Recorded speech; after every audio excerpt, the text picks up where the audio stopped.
In episode 5 of Phase 2, our heroes enjoyed some well-earned downtime. Natalie keeps settling in at Network 54.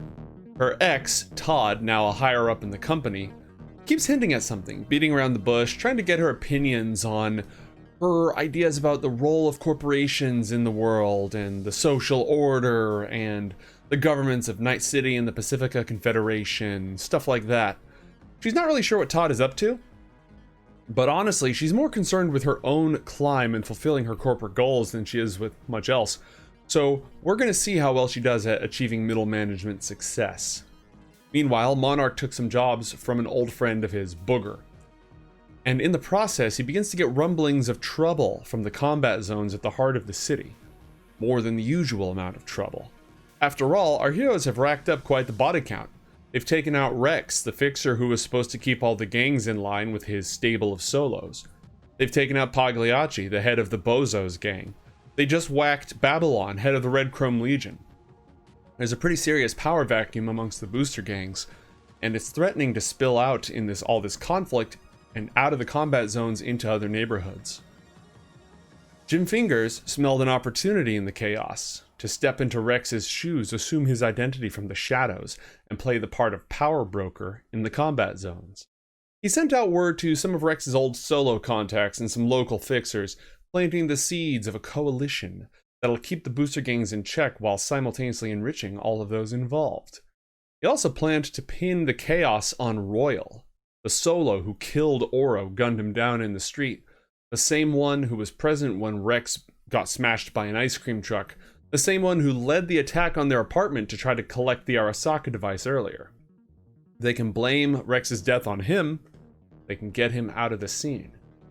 Double or Nothing, a vigilante who helped defend their apartment during that battle, set up a meeting between our heroes, the 6th Street Vigilantes, and the Steel Vaqueros, a nomad gang.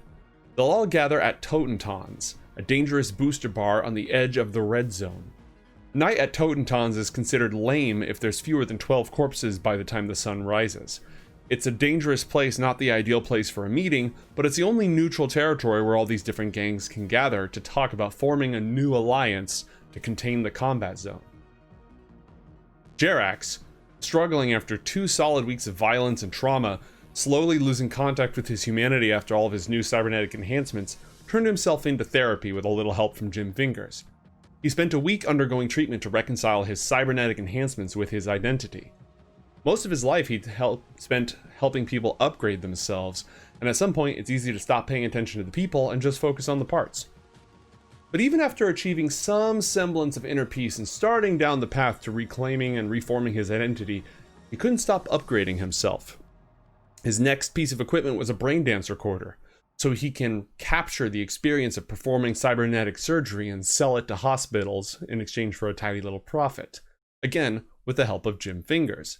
His first recording, without permission of the patient, was an installation of some neural plugs for our friend the Monarch so that he can interface with a smart gun and become an even more deadly solo. Now it was time to roll up to Totentons. The Edgerunners made quite an entrance, arriving on motorbikes they'd taken from the Red Chrome Legion, armed with mono katanas and rocket launchers. They met with Double or Nothing, who warned them that Royal had gotten wind of their smear campaign and was probably unhappy with them. Sure enough, the man himself was on site. A face-down ensued.